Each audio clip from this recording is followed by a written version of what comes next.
Tema número 1, récord en remesas. ¿Lavado de dinero? Tema número 2, amigo y operador de Patán Augusto, crece negocio con Pemex en 13,000%. Tema número 3, López renuncia de facto a la presidencia para coordinar la campaña de Claudia. Estos son los 3 temas que vamos a ver el día de hoy en el episodio número 96 de Factor Kaiser. Gracias por empezar la semana viendo este programa que es para ti, que es un servicio para que las ciudadanas y ciudadanos de este país se empiecen a encargar de su democracia, se empiecen a encargar de su país, para que tú y yo nos convirtamos en factor de cambio, para que no sea tan fácil engañar a la población, para que todos los temas importantes estén sobre la mesa y todos los entendamos y podamos comprender qué impacto tienen sobre la realidad. Acompáñame a ver los 3 temas de hoy. Tema número 1. Récord en remesas. ¿Lavado de dinero? Desde el mes de abril de este año, platicamos aquí en Factor Kaiser de las serias sospechas sobre la utilización de las remesas como mecanismo masivo y sistemático para lavar dinero del crimen organizado. En una nota de Reforma de abril pasado, se decía que la salida del Banco del Bienestar del servicio de envío de remesas pudo ocurrir ante la sospecha de ser blanco de operaciones de lavado de dinero, como lo advirtió un estudio elaborado por la agrupación Signos Vitales. El análisis resaltaba el crecimiento del envío de dinero de Estados Unidos a México de 31,000 millones de dólares en 2018 a 58,000 millones en 2022, un aumento del 84,5%. En ese lapso aumentaron en 278% las remesas procedentes de estados que antes no figuraban como enviadores de remesas dada su poca población mexicana, como Idaho, Maine, Minnesota, Montana, New Hampshire, Dakota del Norte, Tennessee y Utah. En Minnesota, el monto de dinero enviado a México repuntó 585%. Y hoy significa el 8,3% del total, aunque solo vive ahí el 0,5% de la población de origen mexicano. Enrique Cárdenas, exdirector del Centro de Estudios Espinosa Iglesias y coautor del reporte Euforia de las remesas, éxodo de lavado y auge económico, dijo que la explicación podría ser la existencia de ese estado de un hub que provee servicios, pero que entonces no se puede rastrear su origen. Detalló que hallaron 227 municipios que reciben al menos una transferencia de remesas mensual por 30,000 pesos en promedio, lo que significa una cuarta parte del total, y otras 32 localidades donde las transferencias duplican el número de hogares. Está muy extraño y los datos no cuadran, dijo. Me parece que las autoridades deberían de clarificar la información. Eso dijo Enrique Cárdenas. En una nota de hoy del mismo periódico que le ha estado dando seguimiento a este extraño fenómeno del récord de remesas, se detalla que una investigación de Reuters reportó que los criminales están contratando ejércitos de personas en ambos lados de la frontera para enviar pequeños montos de dinero como estrategia para no alertar y sí dificultar el rastreo. En Culiacán, algunos pobladores admitieron haber operado remesas para el cártel de Sinaloa. El plan delictivo reposa esencialmente en la vasta red legal de empresas de transferencia de dinero en Estados Unidos que ayudan a los trabajadores migrantes a enviar dinero a sus familias. Una de las entrevistadas es una madre mexicana de Culiacán, quien aseguró obtener unos 17,000 dólares a lo largo de los años, reclutando a otras personas y cobrando remesas por un total de cientos de miles de dólares. Confesó que un vecino la introdujo al esquema y que nunca ha conocido a sus jefes en persona. Todo era por teléfono, indicó. Una persona me hablaba y luego otra y así. Los números de teléfono iban cambiando, eso agregó. La mujer mostró mensajes de WhatsApp que, según dijo, eran de traficantes coordinando la recogida y entrega de las remesas. Uno, de principios de 2022, decía: te están esperando afuera, ellos ya saben quién eres, entrégales la lana. En la actualidad, hasta el 10% de todas las remesas a México pueden ser dinero de la droga movido por organizaciones, según un funcionario estadounidense que trabaja en finanzas ilícitas. Le preguntaron hoy a López y, obvio, lo negó. Así, sin dar ninguna explicación, solo lo negó. ¿Qué hubiera hecho un buen presidente? De entrada, no presumir como logro de su gobierno el récord de remesas, que solo refleja el tamaño del éxodo de mexicanos que tienen que buscar mejor suerte en Estados Unidos para enviar recursos a sus familias. Pero después, un buen presidente investigaría seriamente y con todos los instrumentos del Estado si el crimen organizado no estuvo utilizando su banco, el Banco Bienestar, para lavar dinero y si no están haciendo lo mismo con el resto del sistema financiero. Esto es gravísimo y un buen presidente se lo tomaría muy en serio. Tema número 2. Amigo y operador de Patán Augusto crece negocio con Pemex en 13,000%.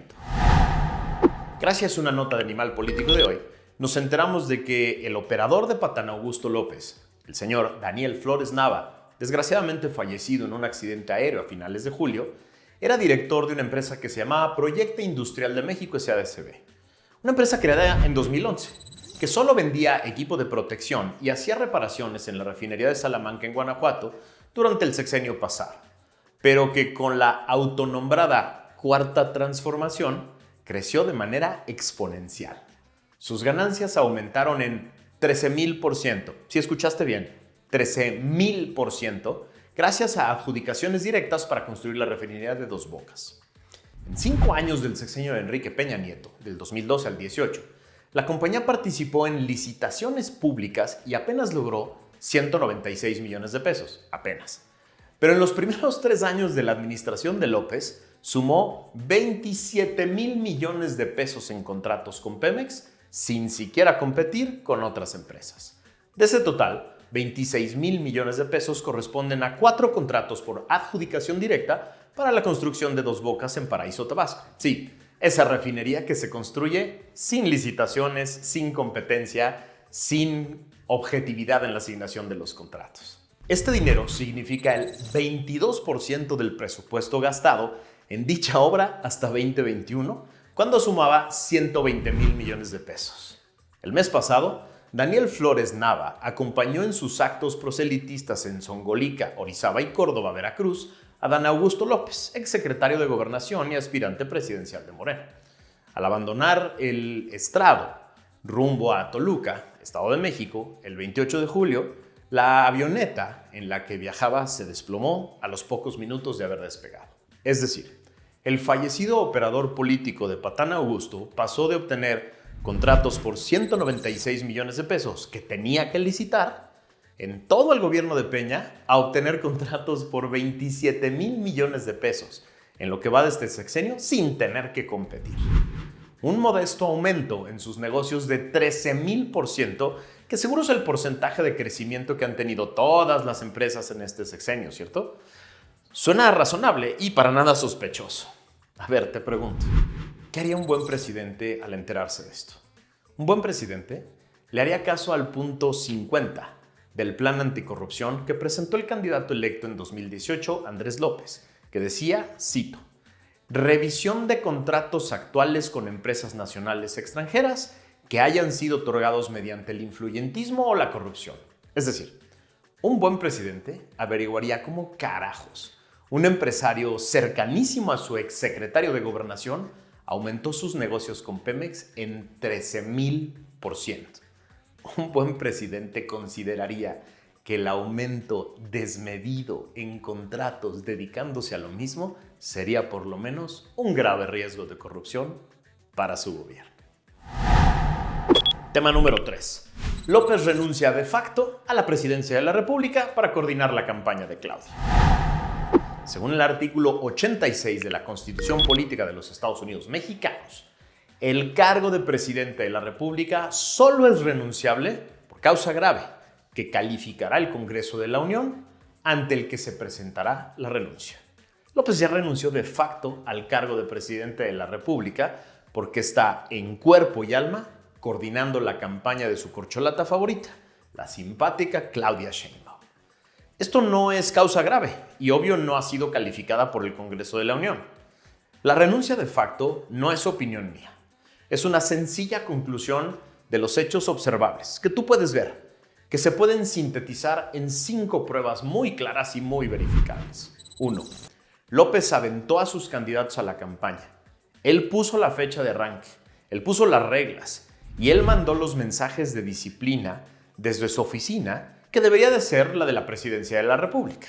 2. Nadie tiene la menor duda, dentro y fuera de Morena, de que él será la única persona que decidirá tanto la candidatura presidencial como todas las candidaturas más importantes para el 2024. 3.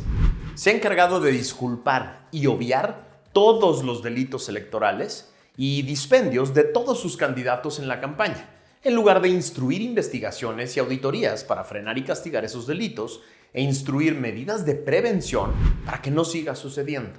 4. Dicho por el propio Chelo, uno de sus candidatos tiene un ejército de cuervos de la nación trabajando y operando para Claudia, y por dichos del propio Chelo se desvían millones de la Secretaría del Bienestar y otras por instrucción de López. No lo digo yo, lo dice quien fue su pieza central en el gobierno y varios diputados de su partido. 5.